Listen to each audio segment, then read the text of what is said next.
Hi guys, welcome to our YouTube channel Heart Beats of Canada. അപ്പം ഞങ്ങൾ ഇന്ന് എത്തിയിരിക്കുന്നത് ഞങ്ങള് റിയാക്ട് ചെയ്ത ടർബോ മൂവി കാണാൻ പോവാണ് കേട്ടോ.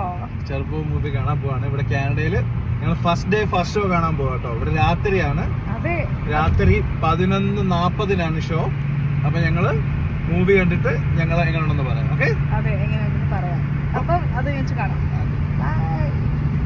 അപ്പൊ അങ്ങനെ സിനിമ കണ്ടത് ഇറങ്ങിയതേ ഉള്ളൂ. ഇവിടെ 3 മണി, ഓൾമോസ്റ്റ് രാവിലെ 3 മണി.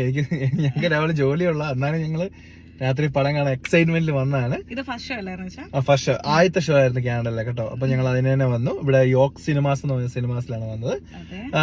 മണു പറയൂ, അഭിപ്രായം പറയൂ. എനിക്ക് മൊത്തത്തിൽ ഇഷ്ടപ്പെട്ടു കേട്ടോ. എനിക്ക് ഭയങ്കരമായിട്ട് ഇഷ്ടപ്പെട്ടു. ആക്ഷൻ സീൻസ് ഒരു രക്ഷയില്ല, സൂപ്പർ. ഒരു രക്ഷയെന്ന് പറഞ്ഞാൽ അത് നമ്മളിങ്ങനെ അടക്കി പിടിച്ചിങ്ങനെ.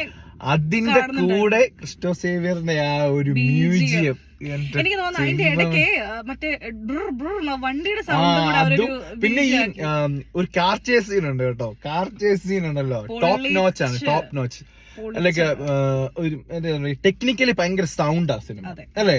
ക്യാമറ ആംഗിൾ ആണേലും അല്ലെ, ആക്ഷൻസ് കൊറിയോഗ്രാഫി ആണേലും അല്ലെ, എല്ലാം. ഡയലോഗ്സ് കുറവാ. സെക്കൻഡ് ഹാഫ് വരുമ്പോ ഡയലോഗ്സ് ഇല്ല, ഫുൾ ആക്ഷൻസും എന്താ പറയാ, കാർ ചേസും അങ്ങനത്തെ കാര്യങ്ങളാണ് കൂടുതൽ അല്ലെ. പിന്നെ ബിന്ദു പണിക്കർ ഇടയ്ക്കിടയ്ക്ക് കുറച്ച് കോമഡി ഉണ്ട്. അത് ചിലത് വർക്കായി, ചിലത് അങ്ങോട്ട് അല്ലെ. ഞാൻ അത് ട്രെയിലർ കണ്ടപ്പോ ഞാൻ കുറച്ചുകൂടി പ്രതീക്ഷിച്ചായിരുന്നു ബിന്ദു പണിക്കരുടെ സീൻ. പക്ഷെ ചില സീനുണ്ട് കേട്ടോ, നന്നായിട്ടുണ്ട്. അത് നന്നായിട്ടുണ്ട്. പിന്നെ പറയാൻ പറ്റുന്നില്ല, സ്പോയിലേഴ്സ്. പിന്നെ ക്ലൈമാക്സിൽ ഒരാളുടെ സൗണ്ട് വരുന്നുണ്ട്, നിങ്ങൾ കണ്ടിട്ട് പറഞ്ഞാൽ മതി. പക്ഷെ ആക്ഷൻ സീൻസ് ഒരു രക്ഷയില്ല കേട്ടോ. പിന്നെ വേറൊരു സീനുണ്ട് കേട്ടോ, ക്ലൈമാക്സിൽ മറ്റൊരു പറയുന്നില്ല, ആ സീൻ വന്നപ്പോ ഞാൻ കൈയടിച്ചു പോയി. ഇല്ല, ഞാൻ കൊറേ സ്ഥലത്ത് പേടിച്ചു പോയി. പക്ഷെ എല്ലാരും കൂളായിരുന്നു. പെട്ടെന്ന് എനിക്കൊരു ഞെട്ടലൊക്കെ ചില സ്ഥലത്തുണ്ടായിരുന്നു, പറയാൻ പറ്റുന്നില്ല. പക്ഷെ പെട്ടെന്ന് ആ ക്ലൈമാക്സ് ഒരു സീൻ എഴുന്നേറ്റ് കൈ അടിച്ച് ഫിസിലടിച്ചേ. അതെ അതെ, നമ്മള് കൊറേ പ്രാവശ്യം അങ്ങനെ ചെയ്തു. പക്ഷെ ഇവിടുത്തെ ഓഡിയൻസ് അങ്ങോട്ട് അല്ലേ, അതിപ്പോ അറിയത്തില്ല, എല്ലാരും ഒരു കൂൾ മൈൻഡ് ആയിട്ട് ഇരിക്കുവായിരുന്നു. കുറച്ചും കൂടെ വൈബ് ഉള്ള ഓഡിയൻസ് ആണെങ്കിൽ നമുക്ക് കുറച്ചും കൂടെ ചെയ്യായിരുന്നു. പക്ഷെ കുഴപ്പമില്ലായിരുന്നു അല്ലെ. ക്ലൈമാക്സ് ഒക്കെ ആയപ്പോഴേക്കും നന്നായിട്ടിരുന്നു അല്ലേ, നല്ലൊരു സിനിമയായിരുന്നു. പിന്നെ എല്ലാരും ചെയ്തവരല്ല, വൈശാഖ് അല്ലേ. പിന്നെ ആ വില്ലനും നന്നായിട്ടുണ്ട്, മറ്റേ കന്നഡയിലുള്ള വില്ലൻ. പിന്നെ ക്ലൈമാക്സിൽ സൗണ്ട് വരുന്നുണ്ട്, അത് സെക്കൻഡ് പാർട്ടിലേക്ക് ഒരു ലീഡാന്ന് തോന്നുന്നു അല്ലേ. പക്ഷെ ആ സിനിമ തന്നെ അങ്ങനെ ഒരു ലീഡ് ഇട്ടിട്ടാണ് പോകുന്നത്. പക്ഷെ നന്നായിട്ടുണ്ട് കേട്ടോ. മമ്മൂക്കാടെ ആ ഡ്രസ് എനിക്ക് ഭയങ്കരമായിട്ട് ഇഷ്ടപ്പെട്ടു കേട്ടോ. ബ്ലാക്ക് ഷർട്ടും വെള്ളമുണ്ട്, അതാണ് ഫുള്ള് സിനിമ. ഒരു പ്രാവശ്യം കണ്ടേ ഉള്ളൂ ഒരു ഡ്രസ് ചേഞ്ച് ഉള്ളൂ. പിന്നെ ഫുൾ ടൈം പുള്ളി ആ ഡ്രസ്സിലാണ്. പിന്നെ പുള്ളി അങ്ങ് എനർജറ്റിക് ആയിട്ടൊക്കെ നിൽക്കുക ചില സീൻസ്. പിന്നെ ഒരു എന്താ പറയാ, ബസ്സിലൊരു സീനില്ലേ, അതും ഭയങ്കര അടിപൊളിയായിരുന്നു കേട്ടോ. അങ്ങനെ കുറെ സീൻസ് ഉണ്ട്. പക്ഷെ നല്ലൊരു ഫൈറ്റ് അല്ലേ, നല്ലൊരു ആക്ഷൻസ്, ഫുൾ ആൻഡ് ഫുൾ ഒരു പവർ സിനിമയാണ്.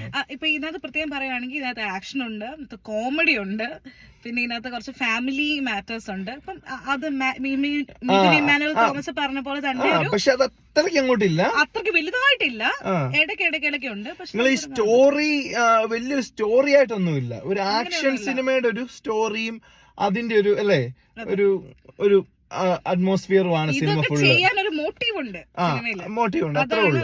ബാക്കി ഫുള്ള് നമുക്ക് വിഷ്വൽ ട്രീറ്റ് ആണ് അല്ലെ, കാണാനുള്ള കാര്യങ്ങൾ.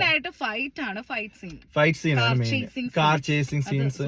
പിന്നെ മമ്മൂക്കയുടെ സ്വാഗ്, അതാണ് സൂപ്പറായിട്ട്. പിന്നെ ചില സ്ഥലത്ത് കോമഡി ഇച്ചിരി ഒന്ന് പാളിപ്പെട്ടു, കോമഡികൾ അല്ലെ ചില സ്ഥലങ്ങളിൽ.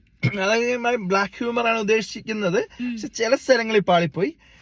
Other than that everything good, right. ഞങ്ങൾക്ക് ഭയങ്കര ഹാപ്പി ആയിട്ട് കേട്ടോ. ഞങ്ങൾ ഉറക്കളച്ചിരുന്നതിന് നല്ല സിനിമയായിരുന്നു. അപ്പം നിങ്ങളും സമയം കിട്ടുവാണെങ്കിൽ പോയി കാണണം ടർബോ അല്ലേ.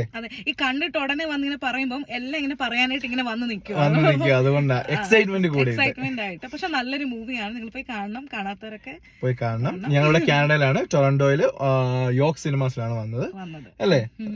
നല്ലായിരുന്നു, നല്ലൊരു എക്സ്പീരിയൻസ് ആയിരുന്നു. അപ്പൊ നിങ്ങളും ഇവിടെ കുഴപ്പമില്ല, ആളുണ്ട് കേട്ടോ, കുഴപ്പമില്ലാത്ത ആളുണ്ടായിരുന്നു. 2 ഷോ ആയിരുന്നു, 11:30 11:40 ഉണ്ടായിരുന്നു. 2 അടുപ്പിച്ച് 5 മിനിറ്റ് വ്യത്യാസത്തിൽ 2 ഷോ ഉണ്ടായിരുന്നു. കുഴപ്പമില്ലാത്ത നല്ല ആളുണ്ടായിരുന്നു അല്ലേ. പിന്നെ രാത്രിയല്ലേ, ഒത്തിരി രാത്രി ആയില്ല, അതുകൊണ്ടായിരിക്കും. ഓക്കെ, അപ്പൊ നല്ലൊരു എക്സ്പീരിയൻസ് ആയിരുന്നു. എക്സ്പീരിയൻസ് ആയിരുന്നു. പിന്നെ എനിക്ക് എന്തൊക്കെയോ കുറച്ചും കൂടെ പറയണമെന്നുണ്ടായിരുന്നു. അത് ഞങ്ങൾ ഇനി സൗകര്യം അല്ല ഞങ്ങൾ ഇനിയിപ്പം ഞങ്ങളുടെ വാല്യുവേഷൻ തന്നെയാണോ നിങ്ങൾ കണ്ടിട്ട് കമന്റ് അറിയത്തില്ലല്ലോ, അത് പറയാൻ നമ്മൾ പറ്റില്ല. കാണുന്ന രീതിയാണല്ലോ. ഞങ്ങൾക്ക് ഭയങ്കരമായിട്ട് ഇഷ്ടപ്പെട്ടു കേട്ടോ. വി എൻജോയ്ഡ് ഇറ്റ്, ഞങ്ങൾക്ക് ഇഷ്ടപ്പെട്ടു. അപ്പം ഞങ്ങളെ പോലെയുള്ള ഞങ്ങളെപ്പോലെ മൈൻഡ് സെറ്റ് ഉള്ള എല്ലാവർക്കും ഇഷ്ടപ്പെടും.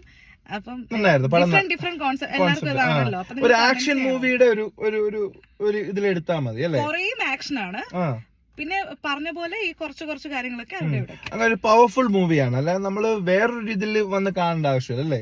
ഫുൾ ഒരു ആക്ഷൻ ഓറിയന്റഡ് മൂവിയാണ്. അതെ, വേറൊന്നും ചിന്തിക്കാതെ വന്ന് കാണും, ചിന്തിക്കാതെ വലിയ എക്സ്പെക്ടേഷൻ ഇല്ലാതെ അങ്ങനെ ഒരു ഇത് മൈൻഡിലാകണം. പടം ഒരു രക്ഷയില്ല അല്ലേ? എന്തോ ഒരു സ്ഥലത്ത് മാത്രമേ ഈ ടർബോ ജോസ് എടുത്ത് പറയുന്നത്. പിന്നെ എല്ലാം പുള്ളിയുടെ ആ പവറാണ് കാണിക്കുന്നത്. പക്ഷെ നിഷ്കളങ്കനായ മനുഷ്യൻ അല്ലേ? നിഷ്കളങ്ക എങ്ങനെയാണ്. അപ്പം ഞങ്ങളുടെ വീഡിയോ അവസാനിപ്പിക്കുകയാണ് ഇവിടെ. അപ്പം ഇനി നിങ്ങൾ തുടർന്ന് ഞങ്ങളെ ലൈക്ക് ചെയ്യുക, സബ്സ്ക്രൈബ് ചെയ്യുക. അപ്പം ഇത്രേ ഉള്ളൂ. അപ്പൊ അടുത്ത വീഡിയോ ആയിട്ട് വീണ്ടും കാണാം. അതുവരെ ബൈ ബൈ.